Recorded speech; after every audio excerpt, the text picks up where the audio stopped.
জলের জন্য পতাকা উত্তোলন করতে উনি আসে না। আমরা অনেকবার কাউন্সিলরের কাছে গেছি, আমাদেরকে দূর দূর করে তাড়িয়ে দিয়েছে।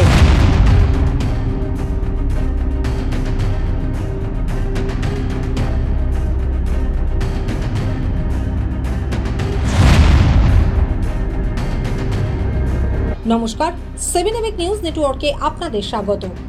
বর্ষাকালে জমা জলের বিষয়ে পানিহাটির সুনাম সর্বজন বিদিত। তা বলে এই ডিসেম্বরের প্রথম সপ্তাহেও জল জমে থাকবে?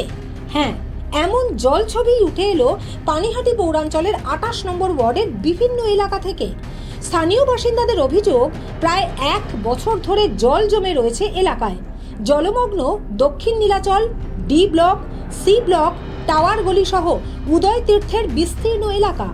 আর সেই এলাকা ঘুরে দেখলেন আমাদের প্রতিনিধি শ্যামল পাল।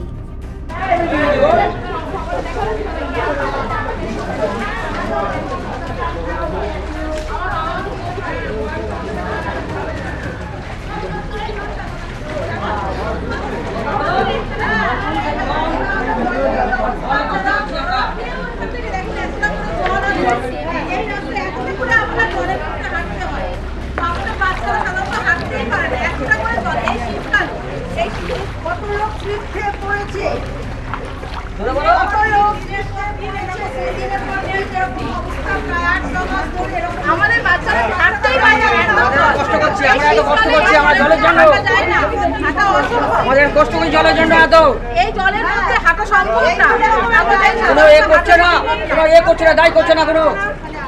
এই শীতকালে শীতকালের মধ্যে করছি, কষ্ট করছি, এর মধ্যে কোন রাস্তাঘাট হচ্ছে না, কোনো এ করছে না। ট্রেনের কাঁটাটা তুলে যদি কোনো রকম জল নিকাশের ব্যবস্থাটা করা হয় তাহলে আমাদের ভালো হয়।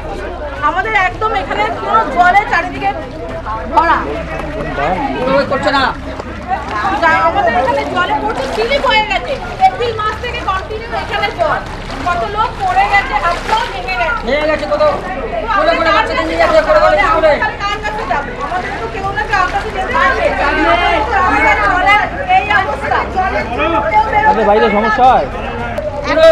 এই হচ্ছে বাড়ির একটা গলি, যে গলিতেও দীর্ঘ 8 মাস ধরে এইভাবে জল জমে রয়েছে। প্রত্যেকটা বা যে বাড়ির মানুষেরা ঠিক এইভাবে প্রতিদিন যাতায়াত করে, এইভাবে এই রাস্তায় যাতায়াত করে। তাদের বহু অভিযোগ আপনারা দেখতে পাচ্ছেন, সেই ছবি আপনাদের কাছে সরাসরি তুলে ধরেছি। ভোলা পোস্ট অফিসের এই রাস্তার অভিযোগ, অনেক লোক এখানে পড়ে গেছে। যারা ডেলিভারি বয় আসে তারা পড়ে যাচ্ছে, আমাদের সমস্ত যারা সাইকেলে বাইকে আসছে তারা অনেকেই পড়ে গেছে, অনেকের হাত পা। এখান থেকে বাচ্চাদের স্কুলে নিয়ে যেতে পারছি না সাইকেলে করে, বড়রা বয়স্ক লোকরা অসুস্থ হলে এত হাঁটুর উপরে পর্যন্ত জল ওঠে, পাড়ায় কোনো গাড়ি ঢুকছে না। যেই কারণে পাড়ায় বয়স্ক লোকদের অসুস্থ হয়ে গেলে নিয়ে বেরোনো, কোলে করে নিয়ে গেলে স্লিপ করে পড়ে যাবে, তখনই মারা যাবে। বাচ্চাদের নিয়ে গিয়ে কয়বার পড়ে গেছি সাইকেল নিয়ে, আমি নিজে 2বার পড়ে গেছি। কাউন্সিলরকে বলা হয়, উনি বলে আশ্বস্ত করে চলে যায়, কোনোদিন এই পাড়ায় ঢোকে না, এই পাড়ায় কোনোদিনও ঢোকে না। এই পাড়ার কোনো উন্নয়ন হয়নি। এইখানে বিগত চেঞ্জ হওয়ার পরে, আমি কোনো রাজনীতি নিয়ে বলছি না, চেঞ্জ হওয়ার পর কোনো কাজ হয়নি। আগে একবার যা রাস্তা হয়েছিল সেই রাস্তায় রয়েছে না, মাটি কাটা হয়, পলি জমে পুরো ভর্তি হয়ে রয়েছে ওখানটাতে। আমার নাম সুকমল দাস, আমি বলছি পাড়ায়, কারণ আমাদের প্রচুর অসুবিধা আমার এখানে। আমি কোনো রাজনীতি নিয়ে বলছি না, কিছু নিয়ে বলছি না। এই হচ্ছে রাস্তার অবস্থা। প্রত্যেকটা বাড়িতে চারধারে এইভাবে জল জমে রয়েছে, আমরা দেখতে পাচ্ছি। এসে প্রত্যেকটা বাড়ির গলি আমরা দেখতে পাচ্ছি এই অবস্থা। 15ই আগস্ট, 23শে জানুয়ারি কোনো পতাকা উত্তোলন করতে উনি আসে না।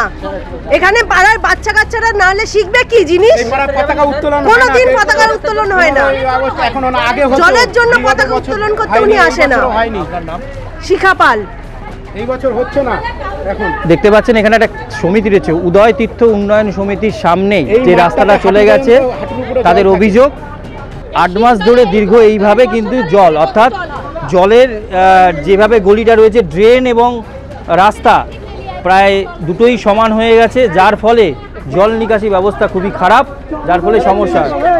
হ্যাঁ এরা ড্রেন পরিষ্কার করে না, ওই একদিন আসে ড্রেন, একদিন সব হয়তো 6 মাসে 9 মাসে একদিন পরিষ্কার করতে আসে। আর আমার নাম দীপ্তি দাস। আমাদের ছেলে মেয়েদের যে কি কষ্ট, আর আমার যে কি কষ্ট সে বলে না, আমাদের বয়স্ক মানুষদের খুব কষ্ট, খুব কষ্ট।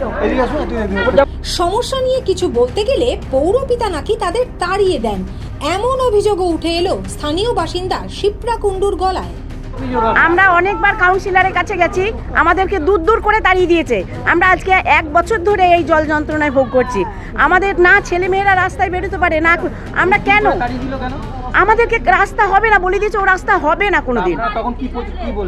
দেখুন, আমাদের সত্যি কথা বলতে সবাই আমরা একজোট হয়ে যেতে পারিনি, কয়েকজন গেছিলাম, তার মধ্যে আমাদেরকে এইভাবে বলেছে যে তোমাদের রাস্তা ঢালাই রাস্তা, আমাদের কোনোদিন হবে না। আমাদেরকে কোনো পাত্তাই দেয় না। আমি বলেছি, তাও আমি জোরহাত করে বলেছি, দেখুন আপনি ভোটের সময় তো আমাদের সঙ্গে যান কাছে, আমাদের কাছে, তাহলে আমাদের কেন এখন কথা শুনবেন না? বলে আপনারা তো আমাদের কাছে জোরহাত করে আসেন, অন্য সময় তো। হ্যাঁ, আমি বলতে চাই যে উনি যেন আমাদের রাস্তায় এসে দেখেন, আমাদেরকে এই জল যন্ত্রণা থেকে মুক্তি দেন, জল যন্ত্রণা থেকে যেন আমাদেরকে মুক্তি দেন, এইটাই আমরা বলছি। আমাদের কোনো কথা শোনে না, আসে না, বলুন আমাদের কোনো কথা শোনে না, একবারের জন্য আমাদের রাস্তা দেখতে আসে না। আমরা কথা বলেছি পৌরপিতা কাঞ্চন মুখার্জির সাথেও, তিনি কার্যত হতাশা প্রকাশ করলেন বিষয়টি নিয়ে। তার অভিযোগ, পৌর কর্তৃপক্ষ কোনো রকম সহযোগিতা করছেন না তার সাথে। আপনারা যেটা বলছেন সেটা সঠিক কথাই। বর্ষা প্রায় 1 মাসেরও বিদায় নিয়েছে, এখনো আমাদের 28 নম্বর ওয়ার্ডে পানিহাটি, এখানে এখনো 4-5টা পাড়াতে জল রয়েছে। যেমন দক্ষিণ নীলাচলে জল আছে, উদয় তীর্থে জল আছে, এ ব্লকে জল আছে, সি ব্লকে জল আছে, এবং তারারগলি বলে একটা গলি আছে, ওখানে জল। এই জল প্রায় 1 মাস হলো বিদায় হয়েছে, কিন্তু আজ পর্যন্ত বাইলেনের জলগুলোকে আমরা বের করতে পারিনি। তার কারণ একটাই, আমাদের যে কেন্দ্রীয় ড্রেন আছে, হাই ড্রেন, সেই ড্রেনটা প্রায় 3 বছর পরিষ্কার হয়। আমাকে অলরেডি 2বার ঘেরাও করা হয়ে গেছে, আমার বাড়িতে একবার এসছে, আমার অফিসে একবার এসছে, পাড়ার লোকেরা কি করে অতিষ্ঠ হয়ে গেছে। তারা তো লোকাল কাউন্সিলরকে দেখতে চায় যে আমি কি করছি, কিন্তু আমি তো এই জায়গায় অসহায়, আমি তো কিছু করতে পারছি না। আমি বারবার চেষ্টা করছি আমার লেবার দিয়ে কিছুতেই জল হচ্ছে না। আমি নিশ্চয়ই মনে করি সবাই অ্যাডমিনিস্ট্রেশনের গাফি করতে না করে ওয়ার্ক অর্ডার নিয়ে বসে আছে। 3 মাস ধরে ওয়ার্ক অর্ডার নিয়েছে, তার মধ্যে 3 মাস বর্ষার, আমরাই বলেছি তখন বর্ষার সময় কাজ করা যাবে না, বর্ষার সময় কাজ করলে এতে কোনো রেজাল্ট পাবে না। আমরা বলছি শীত পড়ুক, তাই আজকে 1 মাস হলো বর্ষা বিদায় নিয়েছে। এক পাশে আমি চেয়েছিলাম যে এর মধ্যে ইনিশিয়েটিভ নিয়ে যারা দায়িত্বে আছে এই ব্যাপারে তারা কাজে লাগায়। তবে আশার কথা শোনালেন পানিহাটি পৌরসভার উপপৌরপ্রধান সুভাষ চক্রবর্তী। জানালেন ইতিমধ্যেই সমস্ত ব্যবস্থা নেওয়া হয়েছে, অচিরেই মিটবে 28 নম্বর ওয়ার্ডের এই জমা জলের সমস্যা। 26, 27, 28 এই ওয়ার্ডগুলো রয়েছে পানিহাটি, এখানে বিশেষ করে 28 নম্বর ওয়ার্ডের বিস্তীর্ণ জায়গায় এখনো জল জমে রয়েছে। পৌরসভা এর বিষয়ে কি ভাবছে? এতগুলো পৌরসভা ভাবছে না, এটা কেএমডিএ দায়িত্ব নিয়েছে একটা ড্রেন করার, যে ড্রেনটা টেন্ডার হয়ে গেছে, জায়গা দেখা হয়ে গেছে, শুধু 2টো প্ল্যান্ট তৈরি হবে আর কি, কল্যাণী রোডের ওপরে যেটা ঘোলা দিয়ে রাস্তাটা গেছে, ওই সোদপুর রোড আর কল্যাণী রোডের সংযোগস্থলে দুদিকে 2টো ওই আপনার তৈরি হবে, মানে জলটা তুলে ফেলবার জন্য। এটা তৈরি হলে ওটাও ড্রেনটাও কাজে হাত দেওয়ার অলরেডি সব চেষ্টা করছে। তাতে হবে কি 25, 26, 27, 28, 29, 30 এই টোটাল জলটা ওরা ওইটা দিয়ে বার করে দেবে। নিউবার্কপুরের একটু আগে আমাদের দিয়ে খাল দিয়ে বার করে দেবে। সমস্যাটা মিটতে চলেছে। হ্যাঁ, এবং কেএমডিএর ইঞ্জিনিয়ার এসেছিল সেদিন আমার সাথে একটা অন্য ব্যাপারে কথা বলতে, একটা ইরিগেশনের পাশে রাস্তা দিয়ে, তখনই উনি বললেন যে এটা আমাদের হাত দেওয়ার অবস্থা আছে। আমি সেই শুনেই আপনাদেরকে বলছি। কতদিন হতে পারে? ওনারা বললেন তো আমাদের টার্গেট 3 মাস, মানে এই বৃষ্টি পড়লে আর তো আমরা কাজ করতে পারি না, আমরা বৃষ্টির আগেই করে দিচ্ছি। আগামী বর্ষের পরে এরা, আমার মনে হয় আগামী বছরে জলটা আর জমবে না। পানিহাটি থেকে শ্যামল পালের রিপোর্ট 7 এবিক নিউজ নেটওয়ার্ক। আরও বিভিন্ন খবরের আপডেট জানতে হলে অবশ্যই সাবস্ক্রাইব করুন 7 এবিক নিউজ নেটওয়ার্ক চ্যানেলটি, কারণ আপনাদের একটা সাবস্ক্রিপশন আমাদের কাছে অত্যন্ত মূল্যবান। পাশাপাশি অবশ্যই ফলো করুন আমাদের হোয়াটসঅ্যাপ চ্যানেলটিও। জয় হিন্দ।